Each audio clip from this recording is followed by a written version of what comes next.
오늘 추수감사절엔 그 감사함의 우리 마음에 있는지 살펴보고, 감사가 어디서 나오고 감사가 어떻게 해서 막혀버리는지에 대하여 저는 오늘 전도서가 주시는 말씀 안에서 감사가 나오는 곳, 어디서 나오느냐, 감사가 막히는 곳은 어디냐, 이걸 중심으로 제가 세 가지의 대지의 말씀을 전하려고 합니다. 첫째, 감사는 그 과정에서 우리의 노고의 땀이 들어가야 감사가 나옵니다. 여러분, 우리 읽었던 18절 말씀 다시 한번 볼까요? 같이 읽습니다. 18절 시작. 사람이 하나님께서 그에게 주신 바 그 일평생에 먹고 마시며 해 아래에서 하는 모든 수고 중에서 낙을 보는 것이 선하고 아름다움을 내가 보았나니 그것이 그의 몫이로다. 여러분, 지금 선하고 아름다운 것이 뭐냐면, 낙을 보지만 그 앞에 뭐가 있느냐면 수고가 동반되어야 됩니다. 노고가 들어가야 합니다. 19절도 마찬가지입니다. 19절 끝에 한번 보십시오. 제 몫을 받아 수고함으로 즐거워하게 하신 것은 하나님의 선물이라. 수고가 들어가야 감사가 나옵니다.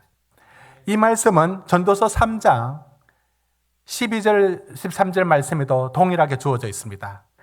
말씀 보시면, 사람들이 사는 동안에 기뻐하며 선을 행하는 것보다 더 나은 것이 없는 줄을 내가 알았고, 사람마다 먹고 마시는 것과 수고함으로 낙을 누리는 그것이 하나님의 선물인 줄 또한 알았도다. 여러분, 이건 전도서 8장 15절에도 말합니다. 모든 수고로 즐거워하라고 말하고 있습니다. 여러분, 우리가 받은 복이 하늘에서 뚝 떨어지는 행운 같은 복을 여러분들은 그게 참 감사가 넘쳐나오는 제목이라고 생각할 때가 있습니다. 그렇지 않습니다. 감사는, 그 감사가 나오려면 나의 땀이, 나의 수고가 그 과정의 중간에 반드시 들어가야 합니다. 여러분, 이런 뉴스를 종종 접했지만, 여러분, 전주의 한 전통시장에서 형이 동생을 죽이는 사건이 일어났습니다. 그런 일이 왜 일어났을까? 내용은 이렇습니다. 이제 로또의 복권을 샀는데 1등에 당첨이 된 겁니다. 세금을 빼고 8억을 받았습니다. 갑자기 횡재한 것이죠. 그렇게 생각했습니다. 그래서 평소 아끼던 동생에게 집도 사주고 다른 형제들에게 당첨금 일부를 나눠주었습니다. 그리고 이 형이 이제 그 전북 정읍에다가 식당을 열었습니다. 처음에는 장사가 잘 됐지만 온 나라가 다 이렇게 좀 살기 힘들어지는 그걸 이길 수가 없었습니다. 경영이 악화되고, 그러면서 동생에게 사준 집을 담보로 은행에서 4,600만 원을 다시 빌리는 입장이 되었습니다. 그런가 하면 매달 20만 원의 대출금의 이자도 갚지 못해서 독촉을 받곤 했습니다. 그러자 그날 은행 빚 독촉 이런 것도 전화도 받고 이러면서 이제 그 시장에 같이 일하던 동생한테 가서 서로 얘기를 나누다가 홧김에 이런 사고가 났습니다. 여러분, 왜 이게 대부분 로또에 1등에 당첨된 사람들이 왜 80%가 왜 불행으로 끝이 날까요? 뭐가 문제일까요? 1년에 1,000만 원도 모으기 힘들다가 갑자기 10억이 생긴 겁니다. 그러면 여러분, 뭐가 사라지는지 아시죠? 뭐가 사라지느냐면 땀 흘려 고생해서 번다는 더 이상 그런 일들은 내게 아무런 동기가 되지 못합니다. 여러분, 그것뿐입니까? 요 몇 년 전에 영끌이라 하면서 우리의 10대, 20대 우리 젊은이들이 코인 광풍에 휩싸였습니다. 코인 또는 비트코인, 가상화폐에 이게 한번 해보는 것도 괜찮은 거야. 이것도 좋은 경험이 될 수 있어. 그렇습니다. 여러분, 주식 투자가 그런 것처럼 이 적당한 투자에 의해서 또 우리 사회가 돌아가는 것도 사실입니다. 그렇지만 그게 투자가 아니라 투기로, 거의 도박 같은 투기로 바뀌어져서 문제가 뭐냐면, 그래서 하루 저녁에 3천만 원이 생긴 거예요. 등록금 못 내던 친구가 5천만 원이 하루 저녁에 생긴 겁니다. 어떻게 그렇게 생기느냐? 돈을 복사하듯이. 아무튼 가상화폐를 통해 가지고 그게 하루아침에 3천 벌고 5천 벌었어요.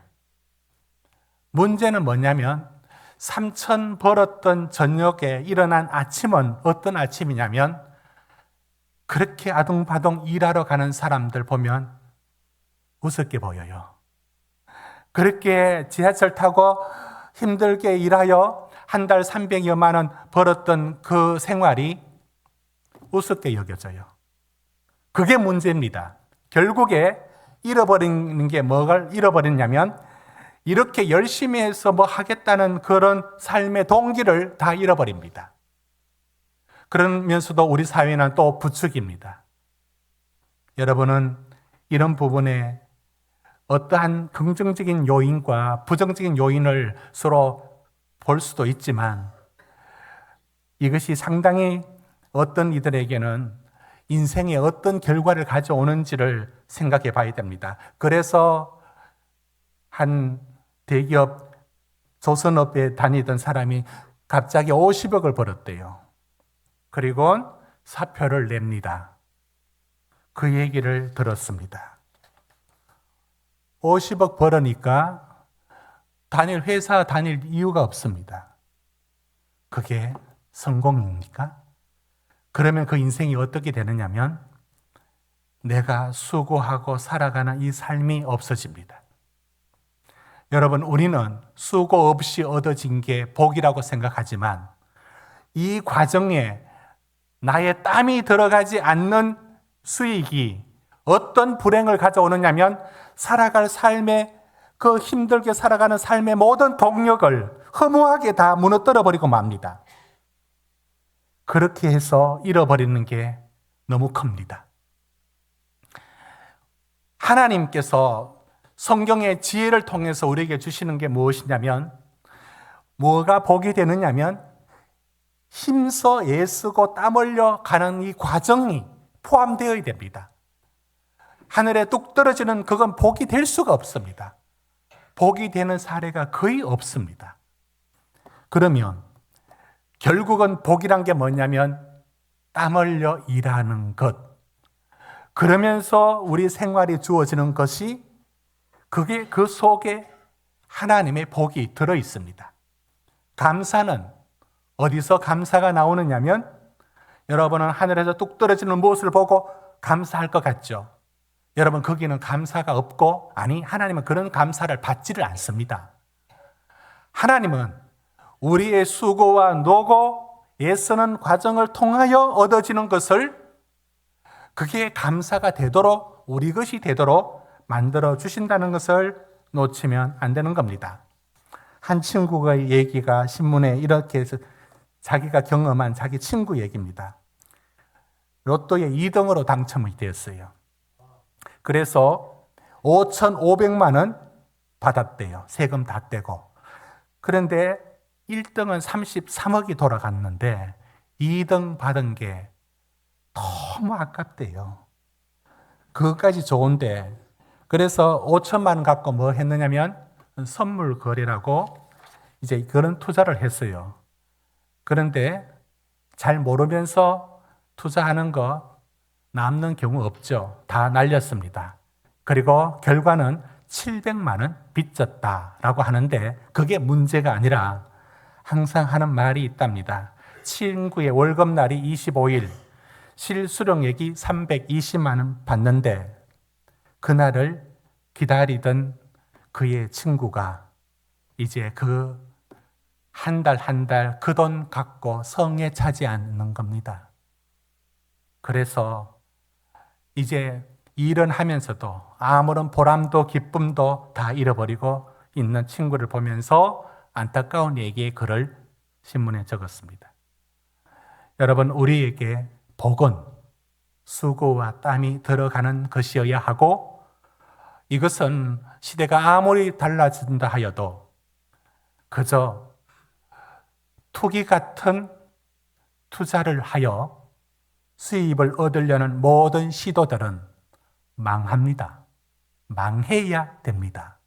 그러니 그런 일에 마음 두지 마시고 땀 흘려 일하면서 살아가는 일의 보람을 느끼게 되고 그런 일에 바른 마음을 가지는 게 옳습니다. 하나님이 주시는 기쁨이 어디서 오느냐면 수고하고 반드시 노동과 또 노동의 여러 형태가 다를 수 있지만 그것에 투자가 있어야 합니다.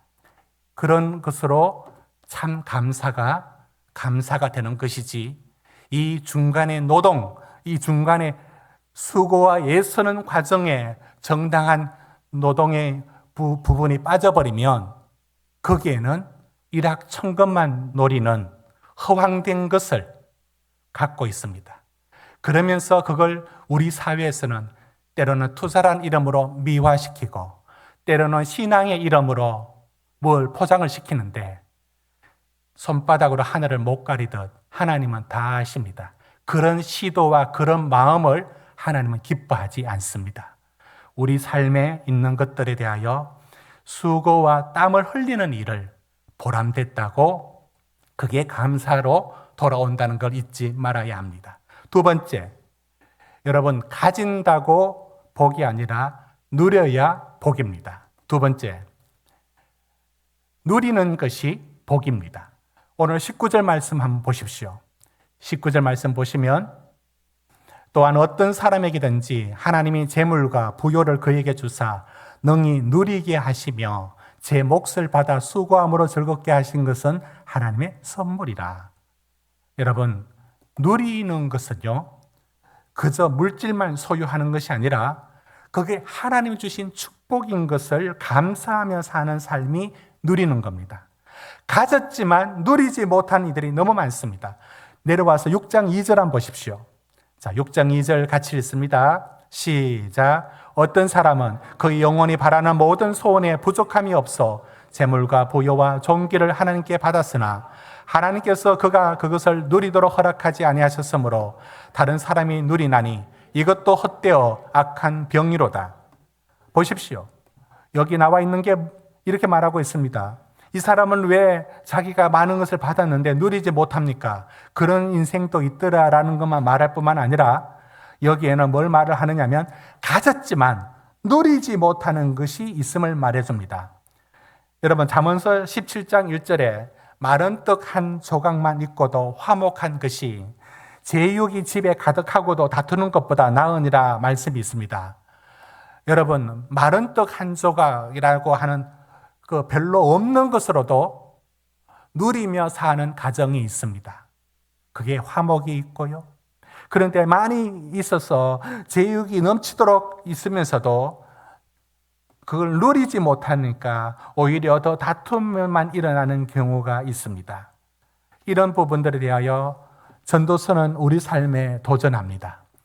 내가 가진 것에 대하여 많든 적든 그것이 하나님으로부터 온다는 것을 믿고 그것이 축복이고 그게 감사인 줄로 알아야 합니다. 여러분, 이제 교회는 한 해 이제 해마다 예산을 세우고 이렇게 또 그 다음 해를 준비를 합니다. 마땅한 예산 세우는 것과 재정을 정리하는 일들은 매우 중요한 일입니다. 그런데 여러 교회들마다 이것을 바라보는 시선이 너무 다릅니다. 여러분, 목회자는 평신도와 조금 다른 어떤 삶이 있다면 전도사 시절의 세 교회 정도, 부목사 시절의 세 교회 정도, 그런저런 이유 때문에 7, 8개의 교회를 경험하지 않을 수가 없습니다. 그런데 그 교회마다 독특한 분위기가 있는데, 여러분, 저도 지나온 교회 속에 여러 경험들이 있습니다. 근데 예산이 많지 않은데도 그 예산이 하나님 주신 예산, 정말 한 해 감사하게 살았다. 우리 교회가 이 정도의 예산으로 이 어려운 시기 살아온 것도 감사하다. 이렇게 감사로 받는 분위기가 있는 교회가 있는가 하면, 예산이 아무리 올라도 그 물가만큼 변동만큼은 따라가지 못하는 게 사실이고, 그러니까 해마다 예산이 없다는 얘기가 지배적으로 돌아가는 교회가 있습니다. 참 생각해 보면 그런 게 있습니다. 예산이 적은 교회도 그 한 해를 살아가는 일에 있어서 넉넉하게 생각하고 살아가는 이들이 있는가 하면, 예산을 갖고도 맨날 거지처럼 생각하며 사는 교회도 있다고요. 여러분, 교회는 뭘 알아야 되느냐면, 저는 지금까지 제가 겪어봐라는 이것입니다. 예산이 많아서 더 많은 일을 한 적은 없습니다. 또한 예산이 없어서 일을 못한 적도 없습니다. 뭐냐면, 하나님이 공급하여 주시는 만큼 일을 하면 되는 겁니다. 빌립보서 4장 11절에서 13절이 이걸 우리에게 일러주고 있습니다. 우리 같이 읽겠습니다. 시작. 내가 궁핍함으로 말하는 것이 아니니 어떠한 형편이든지 나는 자족하기를 배웠노니 나는 비천에 처할 줄도 알고 풍부에 처할 줄도 알아. 모든 일 곧 배부름과 배고픔과 풍부와 궁핍에도 처할 줄을 아는 일체의 비결을 배웠노라. 내게 능력 주시는 자 안에서 내가 모든 것을 할 수 있느니라. 여러분, 이것이 우리 삶에 가졌다고 부자가 아니라 가진 것이 작아도 누릴 줄 아는 자가 부자예요. 왜? 하나님은 있는 데서도 일하고 없는 데서도 일하고, 하나님은 그걸 사도 바울이 하는 말에 일체의 비결이라는 게 뭐냐면, 자기만 아는 특별한 비결, 그게 뭐냐? 하나님 안에는 세상의 논리와 다르다는 게 있다는 겁니다. 하나님 안에는 없는 중에도 일하시고 있는 중에도 일하시는 그 하나님. 여러분, 서로 분란이 있었던 고린도 교회에 하나님께서 이런 말씀을 주었습니다. 고린도전서 3장 6절에 나는 심었고 아볼로는 물을 주었으되 오직 하나님께서 자라게 하시나니. 여러분, 심은 사람, 물 준 사람, 사람이 하는 게 전부로 보입니까? 그러나 심는다고, 물 준다고 다 자랍니까? 다시 말씀 띄워주십시오. 이렇게 말하지 않습니까? 자라게 하시는 분은 하나님입니다. 우리 삶에 있는 것도 마찬가지입니다. 우리가 얻어지고 우리가 사는 것 같지만 그게 어디로부터 오느냐? 하나님이 주셔야 되는 것이고 하나님이 허락해 주셔야 있는 것입니다. 여러분, 출애굽기 16장에 만나와 메추라기 주시는 사건이 나오는데, 만나를 그냥 주시지 않고 만나와 안식일을 연결을 시킵니다. 왜 그럴까요? 여러분, 안식일이 그저 하나의 율법으로 보시면 안 됩니다. 안식이란 하나님이 너희를 살리신다, 하나님이 공급자이심을 끊임없이 훈련시키는 겁니다. 그래서 출애굽기 16장 25절을 보면 안식일 날에 여섯째 날에는 거두러 나가지 말아라. 일곱째 날에는 쉬어라. 왜? 그렇게 해도 다 주신다를 매일매일 연습하며 살아라고 저 만나 주시는 사건을 안식일에 연결시켜 주시는 겁니다. 사랑하는 성도 여러분, 우리가 잊지 말아야 될 게 이겁니다. 하나님 앞에 더 많이 가졌다고 부한 게 아니라 우리 가진 것이 하나님으로부터 왔기에 그것에 대한 감사를 하는, 누릴 줄 아는 그 삶이 믿음의 삶입니다. 감사는 더 많이 가졌다고 나오는 게 아니라 그 감사가 하나님으로부터 왔음을 체험적으로 고백할 수 있는 사람에게만이 그게 누릴 수 있게 되고, 그게 진정한 감사인 겁니다. 이제 마지막 셋째, 여러분, 감사가 어디에 막히는가? 셋째, 원망과 불평은 그 속에 하나님이 없다는 증거입니다. 불평과 원망하는 이유는 그 속에 하나님이 없기 때문입니다. 출애굽기 15장 24절에 보면 백성들이 모세를 원망했다. 출애굽기 16장 2절 3절에도 그들은 애굽에 나왔는데 다시 애굽에 가면 고기 가마 곁에서 먹던 때를 생각하면서 또 원망합니다. 출애굽기 17장 3절에도 그들은 백성들이 마실 물이 없자 모세를 원망합니다. 여러분, 원망과 그 사람을 향해서는 원망이고 상황에 대해서는 불평인데 원망과 불평이 왜 나오느냐면 그러면 원망할 거리가 없고 불평거리가 해소되면은 원망, 불평 안 나올 것 같습니까? 절대 그렇지 않습니다. 원망할 게 없고 불평거리가 없으면 우리가 감사가 나올 것 같죠? 그렇지가 않습니다. 원망거리, 불평거리는 이 문제가 해소돼도 인간에게는 성경이 말해줍니다. 끊임없이 그것밖에 안 나옵니다. 즉, 그 안에 하나님이 우리에게 주신 것이 무엇인지를 모르면 언제나 하나님이 빠져버리면 원망과 불평입니다. 요즘 우리 교회가 다니엘 기도회를 영상으로 참여하고 있습니다. 간증자 20명, 마지막 날은 없으니까 20명이 그 간증을 그 삶에서 들고 나옵니다. 여러 간증들 중에 한 분은 이런 얘기를 했습니다. 대한민국에 살면서 왜 불평하십니까? 오른쪽으로 돌리면 뜨거운 물이 나오고 왼쪽으로 돌리면 찬물이 나오는 세상에 살면서도 어떻게 불평할 수 있습니까? 우리는 이런 부분에 대한 감각을 잃어버리고 살고 있습니다. 그건 남수단이라든지 아주 기근으로 허덕이는 그 아프리카의 일부 여러 나라들이 하루에 물을 기르러 6km를 걸어갔다가 매일 6km를 걸어와야 합니다. 20km의 물동이를 이고 아이들도 어른들도 그래야 그날 하루 물을 들고 옵니다. 지금 NGO 단체가 어떤 일을 하느냐?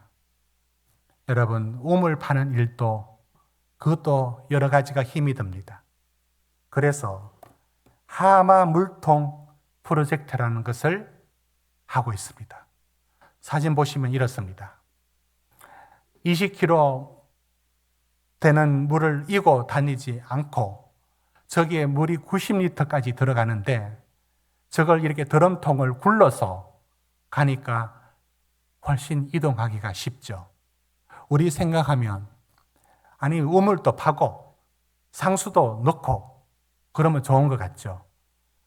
그건 유지가 안 됩니다.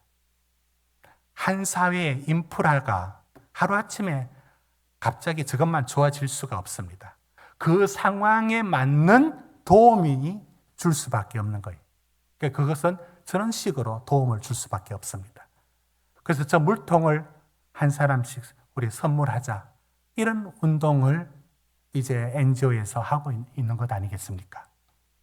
우리는 우리가 살고 있는 이 땅에서 우리가 얼마나 많은 것을 누리고 사는지 여러분, 한 사람이 아무리 부자라도 그 나라가 기본 인프라가 받쳐주지 않으면 이 삶은 유지가 안 됩니다.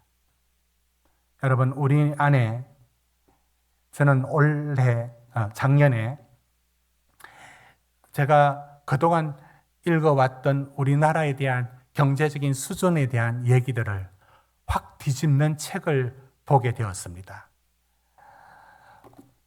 여러분은 이 책을 보셨을 겁니다. 한번 띄워주십시오.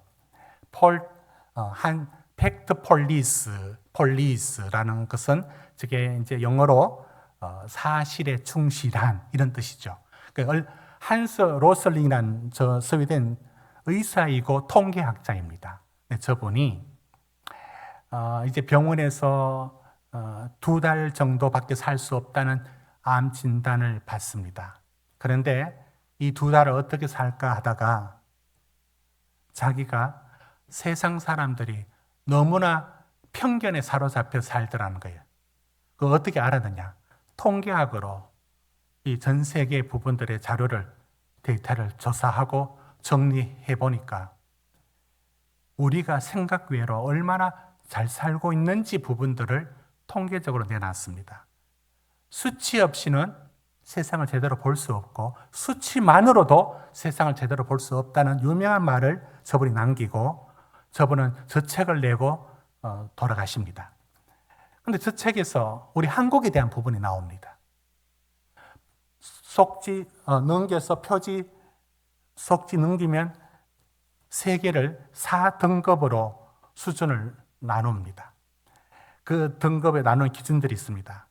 그 중에 여러분 한국이 어디에 속하는지 아십니까?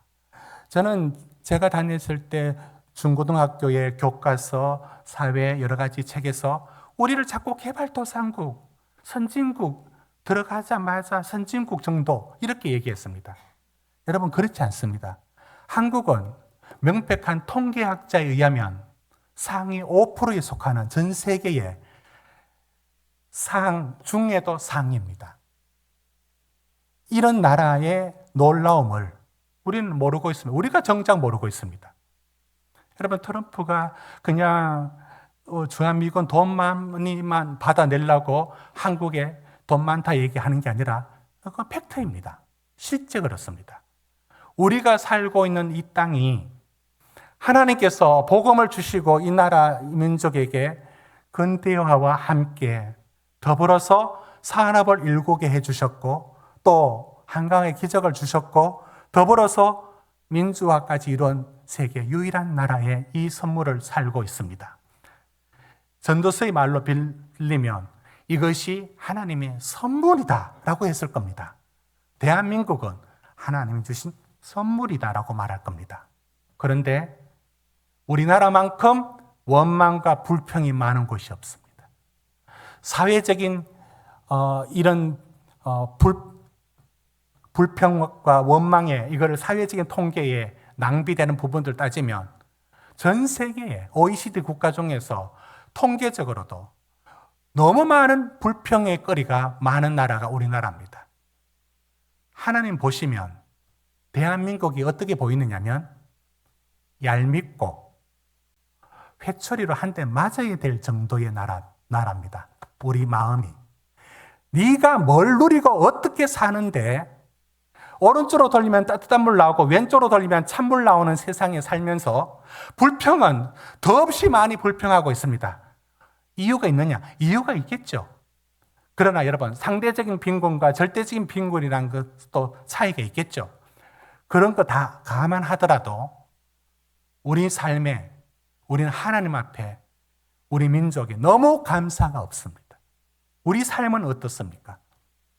여러분 우리가 누리는 모든 것들 속에 우리는 하나님께 얼마나 많은 것을 받았는지를 놓치고 살 때가 있습니다. 추수감사절에 우리 대한민국이 알고 깨달아야 되는 게 있다면 이겁니다. 우리는 우리 이유가 어떠하든 하나님 주신 축복을 분명히 받았습니다. 그런데 이 축복은 축복으로 보지 못하고 원망과 불평이 너무 많은 세상이 되고 있습니다. 여러분, 하나님이 우리 대한민국을 기뻐할 수 있을까요? 여기에 우리는 어떤 마음이 되고 있습니까? 하나님은 우리 마음에 이 모습을 기뻐하실까요? 여러분, 우리는 잊지 말아야 합니다. 하나님 앞에 주신 우리의 감사, 우리가 우리 삶에 누리는 많은 것들에 대하여 감사할 줄 알아야 되고 그것이 하나님 어로부터 왔음을 잊지 말아야 하는 것입니다.